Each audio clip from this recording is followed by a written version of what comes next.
નમસ્કાર બાળ મિત્રો, સૌથી પહેલા તો લાસ્ટ લેક્ચરની અંદર આપણે સ્વાધ્યાય 3.1 અને એના પ્રશ્ન નંબર 2 સુધી અભ્યાસ કરેલો, બરાબર છે? સ્વાધ્યાય 3.1 અને એના પ્રશ્ન 2 સુધી. ઓકે, ચલો તો આજે જે છે આગળ આપણે પ્રશ્ન નંબર 3 થી જે અભ્યાસ કરીએ, બરાબર છે? અને એનાથી નેક્સ્ટ એનાથી આગળ સૌથી પહેલા પ્રશ્ન નંબર 3. પ્રશ્ન તમને શું પૂછેલો છે? પ્રશ્ન પૂછેલો છે બહિર્મુખ ચતુષ્કોણના ખૂણાના માપનો સરવાળો કેટલો છે? સહેલામ સહેલો પ્રશ્ન, બહિર્મુખ ચતુષ્કોણના ખૂણાના માપનો સરવાળો કેટલો? તો જો અહીંયા જવાબ નથી દેવાનો. સૌથી પહેલા તો ઘરેની ક્યાં છે આપણે એ વસ્તુ મેં તમને ઓલરેડી એના વિશે ઘણી બધી વસ્તુઓ સમજાવી કે બહિર્મુખ ચતુષ્કોણના ખૂણાના માપનો સરવાળો કેટલો? પણ એ આપણે જરૂરી લખવું જરૂરી છે. તો પાઠ્યપુસ્તકમાં એવું દર્શાવેલું નથી, પણ એ લખવું જરૂરી છે કે અંદરના ખૂણાઓ, બરાબર? બહિર્મુખ ચતુષ્કોણના અંદરના ખૂણાઓના માપનો સરવાળો કેટલો થાય? 360 ડિગ્રી અથવા 360 અંશ થાય છે, બરાબર? આ લખવું જરૂરી છે. અંદરના ખૂણા પાઠ્યપુસ્તકમાં ભલે તમને દર્શાવેલું નથી, લખજો, માર્ક કપાઈ જાય એનાથી. કારણ કે બહિષ્કોણની બે બાજુ ખૂણા રચાઈ શકાય. ચતુષ્કોણની બે બાજુ, અંદરની તરફ એક ખૂણો રચાય, બહારની તરફ પણ ખૂણો રચાય. તો હવે એના આધારે પછી એ વસ્તુ કીધી છે કે હવે જો ચતુષ્કોણ બહિર્મુખ ના હોય, બરાબર? શું કીધું છે કે ચતુષ્કોણ તો હોય, બરાબર, પણ એ કેવો ના હોય, બહિર્મુખ ના આપેલો હોય, ત્યારે એના વિશે એમ કીધું છે કે તો શું આ ગુણધર્મ લાગુ પડશે? તો કે હા, એની અંદર પણ એ વસ્તુ દર્શાવી શકીએ કે જો ચતુષ્કોણ છે એ બહિર્મુખ ના હોય તો પણ જે છે એના ખૂણાના માપનો સરવાળો 360 ડિગ્રી થાય. તો કે જો આપેલ ચતુષ્કોણ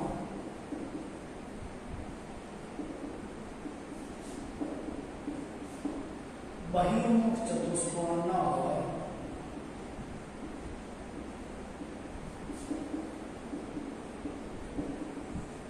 અથવા અંતર્મુખ ચતુષ્કોણ કહેવાય. જે ચતુષ્કોણ બહિર્મુખ ના હોય એને અંતર્મુખ ચતુષ્કોણ કહેવાય. અથવા અંતર્મુખ ચતુષ્કોણ હોય તો પણ પ્રશ્ન શું પૂછેલો? એ પૂછેલો કે જો બહિષ્કોણ ન હોય તો શું ગુણધર્મ લાગુ પડે? તો ક્યાં? તો પણ તેના અંદરના ખૂણાઓના માપનો સરવાળો કેટલો થાય? 360 અંશ થાય. એ પણ તમને સમજાવેલું કે અંતર્મુખ ચતુષ્કોણ શેને કહેવાય? જો કે આવો ચતુષ્કોણ આકૃતિ આપેલી હોય, બરાબર છે? બરાબર, આને એક ચતુષ્કોણ કહેવાય છે. બહિર્મુખ માટે મેં તમને કીધું કે આપણે વિવિધ ભાગ તો એના ભણશું, પણ ધારો કે આ ચતુષ્કોણ આપેલો, અંદરના દરેક ખૂણાઓની વાત કરીએ, દરેકના માપનો સરવાળો 360 અંશ થાય. એનાથી ઓછો વધારે થશે નહીં. ચતુષ્કોણ માટેના ચારે જેમ ત્રિકોણ ભલે ગમે તેવો હોય, એના માપનો સરવાળો તમે ત્રિકોણ કાટકોણ હોય ભલે, આ રીતે જે છે લઘુકોણ લો તો ભલે, ત્યાં રીતે કોઈ ધ્રુવકોણ લો તો પણ ભલે, સમબાજુ વિષમબાજુ અને સમદ્વિબાજુ ગમે તે હોય, ત્રિકોણનું માપ એના ત્રણેય ખૂણાઓનો સરવાળો 180 અંશ થાય. એ જ પ્રમાણે એ વસ્તુ અહીંયા નિયમ લાગુ પડે. ચતુષ્કોણ ભલે ગમે તેવો હોય પણ એના માપનો સરવાળો કેટલો થાય? 360 ડિગ્રી થાય, બરાબર? ચલો હવે એનાથી આગળ જોઈએ. અહીંયા તમને એનાથી આગળ એમ કીધું છે કે એક બહિર્મુખ ન હોય તેવો ચતુષ્કોણ બનાવો. એટલે કે તમને ધારો કે કોઈ એવો ચતુષ્કોણ કે જે બહિર્મુખ ન હોય એવો બનાવો અને પ્રયત્ન કરો. ચલો પ્રયત્ન કરવાનો છે, તમે જાતે કરી શકશો. એ કીધું તે પ્રમાણે બહિષ્કોણ ન હોય એવું એક જે છે અહીંયા અંતર્મુખ ચતુષ્કોણ બનાવી દો, બરાબર? અને તમારી રીતે જે છે એના ખૂણાઓ વચ્ચે દર્શાવી દો. જે આપણે અહીંયા જો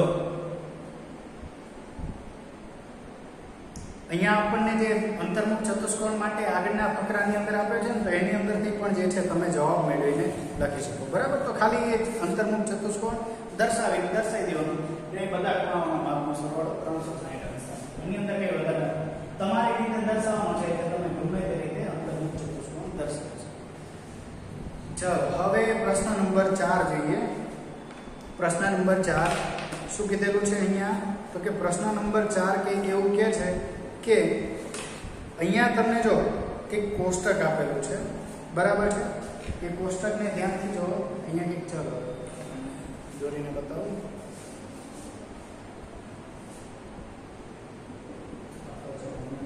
આકૃતિ આપેલી છે, પછી બાજુ આપેલી છે અને ખૂણાઓના માપનો સરવાળો।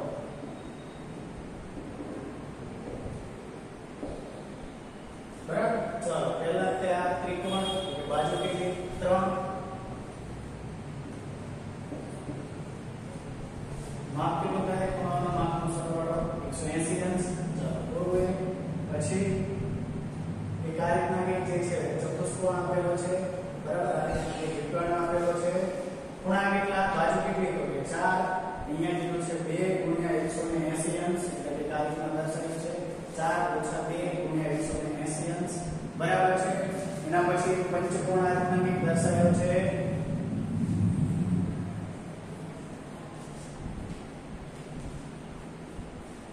બરાબર? તો પંચકોણ છે, બાજુ કેટલી? તો કે 5, અહીંયા એના માટે આપેલું છે 3 ગુણ્યા 180 અંશ, એટલે ના બરાબર 5 ઓછા 2 ગુણ્યા 180 અંશ। અને લાસ્ટમાં એક ષટકોણ છે, બરાબર છે? અનિયમિત છે, જો નિયમિત નથી આકાર આપેલો, એટલે નિયમિત હોય તો જ જે છે એની બધી બાજુઓના માપ સરખા હોય, બરાબર? અનિયમિત હોય તો એ અસ્વદેશ હોય, એટલે બાજુના માપ સરખા હોય ને એવું જરૂરી નથી। અને જે છે આ રીતના એક વિકર્ણ દર્શાવે છે, એમાં જે છે વિકર્ણ અહીંયા વધારે છે અને અહીંયા પૂરેપૂરો દર્શાવે નથી। અને 4 ગુણ્યા 180 અંશ, એટલે બરાબર 6 ઓછા 2 ગુણ્યા 180। તો આવી એક આકૃતિ તમને પાઠ્યપુસ્તકમાં આપેલી છે, બરાબર? હવે એના આધારે પ્રશ્ન શું પૂછ્યો છે? જો તેમ કીધું છે કે નીચેનું કોષ્ટક લો, એટલે આ કોષ્ટકને પહેલા ધ્યાનથી જો। અહીંયા એનાથી આગળ કીધું છે કે અહીં પ્રત્યેક આકૃતિને ત્રિકોણમાં વિભાજિત કરેલી છે, એટલે જો કે અહીંયા જે છે એવું દર્શાવે છે કે અહીંયા તમે જોઈ શકો છો, જો આ ચતુષ્કોણ છે એને બે ત્રિકોણમાં વિભાજિત કર્યું, બરાબર? એના પછી અહીંયા જો તો અહીંયા આ પંચકોણ છે એને કે આ એક નંબર આપેલો, એક ત્રિકોણ, 2 અને 3 ત્રિકોણમાં વિભાજિત કરી, એ જ રીતે અહીંયા 1 2 3 અને 4 તો આ ત્રિકોણમાં વિભાજિત કર્યો છે। એનાથી આગળ અને તેના પરથી ખૂણાના માપનો સરવાળો શોધેલ છે, બરાબર? એટલે જો દરેકને ખ્યાલ છે ત્રિકોણના ત્રણેય ખૂણાના માપનો સરવાળો 180 અંશ થાય, તો એટલા માટે અહીંયા ત્રિકોણને કઈ દીધું? એક ત્રિકોણ। ચતુષ્કોણને બે ત્રિકોણના સ્વરૂપમાં દર્શાવીએ તો 180 વત્તા આમાં થાય 180 અંશ, તો અહીંયા બે ત્રિકોણ, 2 ગુણ્યા 180 અંશ જે અહીંયા તમને આપેલું છે। એના પછી અહીંયા 3 ત્રિકોણ, 3 ગુણ્યા 180 અંશ, અને અહીંયા 4 ત્રિકોણ, 4 ગુણ્યા 180। આ રીતના એક તમને સ્વરૂપ આપેલું છે, બરાબર? હવે એનાથી આગળ પ્રશ્ન શું પૂછે છે? તો અહીંયા પ્રશ્ન કંઈક એવો કરેલો છે કે નિમ્નલિખિત સંખ્યા દર્શાવતી બાજુઓ ધરાવતા બહુકોણના ખૂણાના માપના સરવાળા વિશે શું કહી શકાય? જો અહીંયા આ જે આકૃતિઓ આપેલી છે ને, તો એના આના આધારે આપણે એવું શું કહી શકીએ કે એના જે બાજુઓના જે સંખ્યા દર્શાવે છે, બરાબર? તો એના આધારે બહુકોણના ખૂણાના માપના સરવાળા વિશે શું કહી શકાય? તો કે જો સૌથી પહેલી વસ્તુ તો દરેક માટે ઓબ્ઝર્વ કરો, જેટલી બાજુઓ છે ને એના કરતા અહીંયા તમને દર્શાવે જેટલી બાજુઓ લેવામાં આવી છે એના કરતા 2 ઓછા લેવાના, બરાબર? એટલે અહીંયા બાજુ કેટલી છે? તો 4 ઓછા 2 કરવાના, 180 અંશ વડે ગુણ્યા। અહીંયા 5 બાજુઓ છે તો 5 ઓછા 2 કરો, 180 અંશ વડે ગુણ્યા। અહીંયા 6 ઓછા 2 કરો, 6 ઓછા 2 જેટલી બાજુઓ એના ઓછા 2 કરો, 180 વડે ગુણ્યા। જે આવે એ તમારો જવાબ, બરાબર? તો એના આધારે જે છે અહીંયા તમને આ એક મેથડ સમજાય છે, બરાબર? આ એક મેથડ દ્વારા તમને સમજાવ્યું છે કે તમે એના આધારે શું કહી શકો? તો બસ પહેલી જ વસ્તુ આપણે એ કહી શકીએ કે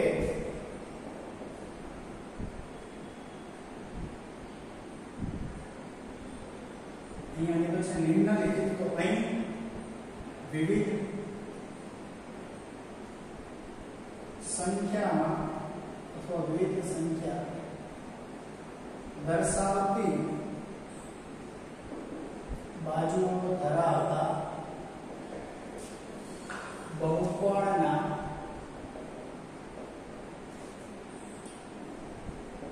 ખૂણાના માપના સરવાળા વિશે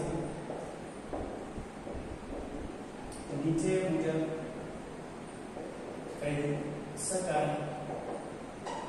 અને શું કહેવા માંગે છે તો કે જો અહીંયા કીધું જેટલી બાજુ એના કરતા બે ઓછા, તો આપણે એવું કહીએ કે જો આપેલ બહુકોણને n ખૂણા હોય, સોરી n બાજુ હોય, જો આપેલ બહુકોણને n બાજુ હોય તો એના જે ખૂણાઓના સરવાળા, એના જે અંદરના ખૂણા છે એના જે માપ છે એનો સરવાળો કેટલો મળે આપણને તો કે n - 2 * 180 મળે.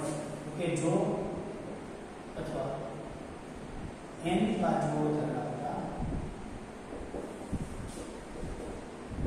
બહુકોણના અંદરના, આ શબ્દ લખવાનું ખાસ ભૂલવાનું નહીં, અંદરના ખૂણાઓના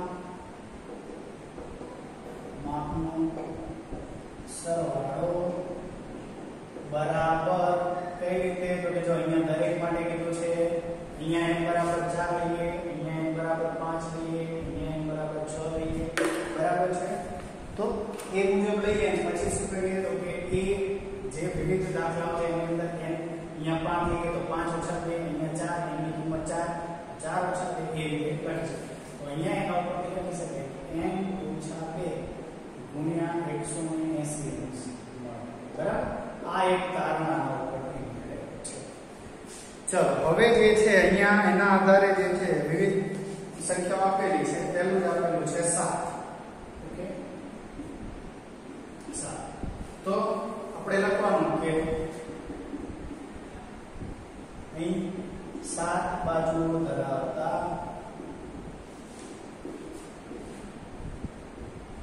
બહુકોણના અંદરના ખૂણાઓના માપનો સરવાળો મેળવવો છે. બરાબર. માટે n બરાબર કેટલા તો કે બાજુઓની સંખ્યા કેટલી છે 7, n બરાબર 7. પહેલી વસ્તુ એ લખી દેવાનું n બરાબર 7. Okay okay. હવે n બાજુ ધરાવતા બહુકોણના અંદરના ખૂણાઓના માપનો સરવાળો બરાબર n - 2 * 180 મૂકો એની કિંમત કેટલી છે અહીંયા 7, તો કે 7 - 2 * 180 7 - 2 કરો કેટલા મળે તમને કે 7 - 2 કરો તો 5 મળે. 5 * 180 અંશ. દરેક ને ક્યાં છે 18 * 5 કેટલા થાય 90, તો અહીંયા કેટલા મળે 900 અંશ. બરાબર. તો જ્યારે બાજુઓ 7 હોય તો એના અંદરના ખૂણાઓનું માપ કેટલું મળે તો કે 900 અંશ. ક્લિયર. આ એક માટે થયું.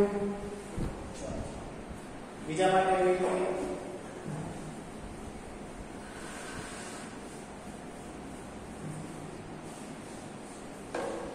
બીજું છે 8. જ્યારે બાજુ પીળી હોય 8.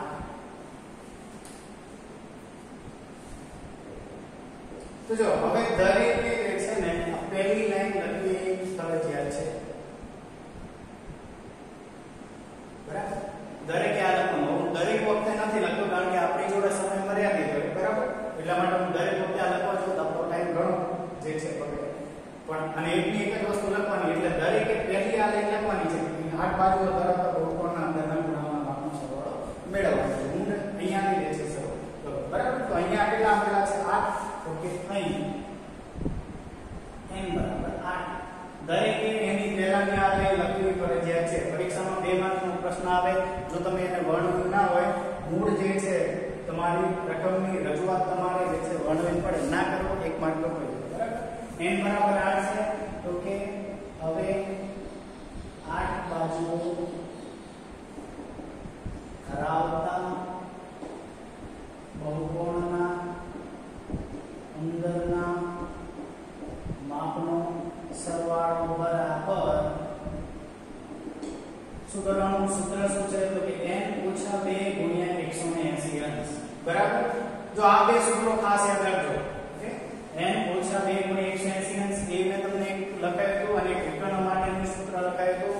પાઠ્યપુસ્તકમાં નથી, ક્યાંય તમને પાઠ્યપુસ્તકમાં જોવા નહીં મળે, પણ તોય મેં તમને એક સૂત્ર લખાયું હતું. તો એ બે સૂત્રો ખાસ યાદ રાખજો, એનાથી તમે જે છે ગણતરી તમારી સરળ થઈ શકે. ઓકે, ચાલો કિંમત મૂકો. 8 - 2 * 180 અંશ. 8 - 2 એટલે કેટલા થાય? 6 * 180 અંશ. 18 * 4 108 1080 અંશ. બરાબર. ક્લાસમાં લખવું હોય તો એક લાઈનમાં લખી શકાય કે 8 બાજુ ધરાવતા બહુકોણના અંદરના ખૂણાના માપનો સરવાળો 180 અંશ થાય છે. ક્લિયર? સમજાઈ ગયું દરેકને? ચલો એ જ રીતે ત્રીજો એક છે 10. એની અંદર બાજુઓ કેટલી આપી છે? 10. તો આ જ વસ્તુ રિપીટ કરજો. તમને 10 બાજુઓ ધરાવતા, બરાબર? તો અહીંયા 10 - 2 * 180 એટલે અહીંયા 8 * 180 જે તમને તમારો જવાબ મળે એ તમે મેળવી લો. બરાબર છે? તો એ એક ખાલી અહીંયા જે પ્રશ્ન નંબર 4 છે ને, તો 4 માં ખાલી એક ત્રીજો જ આપણે ગણવાનો રહેશે. એના પછી એક n માટે છે, તો n માટે હું તમને ગણાવી. બરાબર? અને એના પછી એવું કીધું છે કે n બાજુઓ ધરાવતા, તો અહીંયા લાસ્ટમાં એ લખી દેવાનું કે અહીં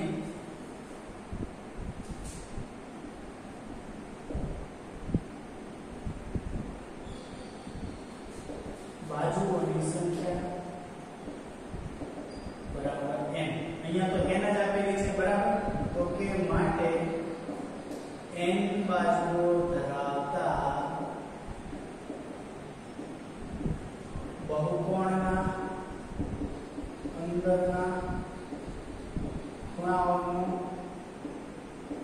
માપનો સરવાળો, જે આપણે અહીંયા પહેલી લાઈન લખી હતી ને, અહીંયા જે છે રિપીટ કરવાનું થશે. બરાબર? માપનો સરવાળો બરાબર n - 2 * 180 અંશ.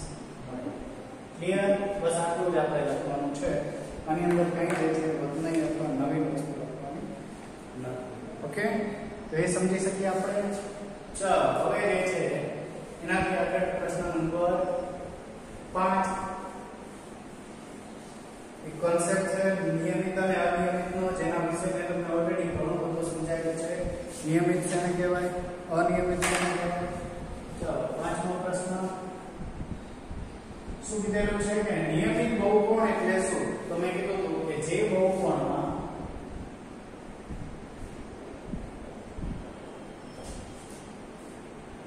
દરેક બાજુઓના માપ સમાન, બરાબર? કેવું હોય? દરેક બાજુનું માપ સરખું હોય એવા બહુકોણને શું કહેવાય? નિયમિત બહુકોણ કહેવાય. કે હવે એના આધારે બીજો એક પ્રશ્ન પૂછેલો છે કે એવા નિયમિત બહુકોણના નામ આપો કે જેમાં 3 બાજુ.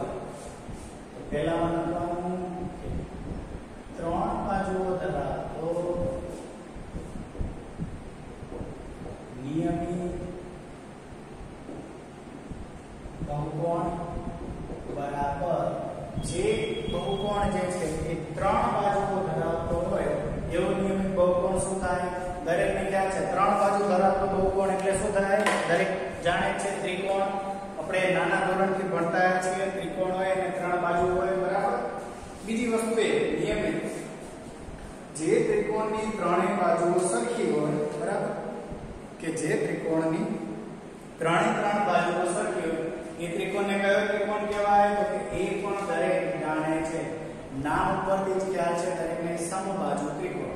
તો એટલા માટે 3 બાજુઓ ધરાવતો નિયમિત બહુકોણ કયો છે? તો મેં પહેલા જ કીધું છે સમબાજુ ત્રિકોણ.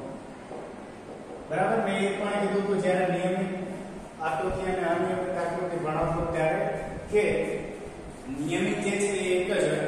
કોઈ પણ આકાર જેમ 3 બાજુઓ ધરાવતો જે નિયમિત બહુકોણ, ત્રિકોણ તો ઘણા મળે. બરાબર? ત્રિકોણમાં જે છે વિવિધ ભાગ પડે. મેં તમને કીધું હતું સમબાજુ, સમદ્વિબાજુ, વિષમબાજુ, કાટકોણ. બરાબર? તો એની અંદર નિયમિત એક જ હશે, અનિયમિત ઘણા હશે. બરાબર? જો તમે સમબાજુ છે, વિષમબાજુ ગણો, સમદ્વિબાજુ ગણો, એ બધા કેવા થાય? અનિયમિત. અનિયમિત ઘણા હશે, નિયમિત કેવો હોય? નિયમિત એક જ હશે, બરાબર. જેટલી બાજુઓ ધરાવતા એના માટે એક જ નિયમિત આકાર. પછી કીધું છે 4 બાજુઓ, બરાબર.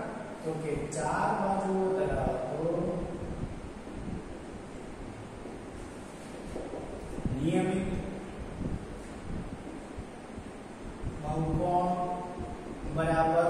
દરેકને ખ્યાલ છે, નાના હતા ત્યારથી એ જ વસ્તુ ભણતા હોય છે.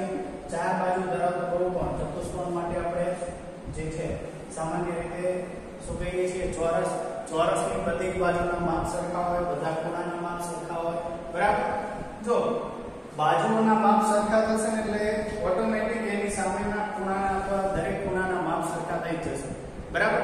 કારણ કે મેં તમને કીધું તો એક પ્રમેય છે, તમારે આગળના ધોરણમાં ધોરણ 9 માં ભણવાનું આવશે કે સમાન બાજુ હોય એની સામેના ખૂણા કેવો હોય? સરખા રચાય છે, બરાબર. હવે અત્યારે તમારે યાદ રાખવાની જરૂર નથી, પણ અહીંયા હું તમને એક વસ્તુ એ કહી દઉં છું કે જે બાજુઓ સરખી હોય એના જે તમામ ખૂણા છે એ કેવા થશે? અહીંયા જો ચારે બાજુઓ સરખી છે ને તો ચારે ખૂણાના માપે 90 અંશ થાય, બરાબર. પછી એવું નહીં થાય કે આનું માપ 90 છે તો 50 થઈ જાય, અલગ અલગ માપ, એવું નહીં, બરાબર. ત્રિકોણ માટે જોશો, જો ત્રણેય બાજુના માપ સરખા, સમદ્વિ બાજુ સમબાજુ ત્રિકોણ હોય તો ત્રણેયનું ખૂણાઓનું માપ 60-60 અંશ જ હશે, બરાબર. તો એ જ પ્રમાણે જે છે જો આપણે વાત કરીએ કે અલગ અલગ બાજુઓ માટેનું, તો દરેક માટે જો બાજુ એની સરખી તો એ નિયમિત આકાર માટે એના દરેક ખૂણા પણ યાદ રાખવાનું. n બાજુઓ ધરાવતો નિયમિત બહુકોણ 4 બાજુ શું થાય? દરેકને યાદ છે ચોરસ. અને લાસ્ટ બાજુ આપેલી છે 6, તો 6 બાજુઓ ધરાવતો નિયમિત બહુકોણ અહીંયા લખી દેવાનું. 6 બાજુઓ ધરાવતો નિયમિત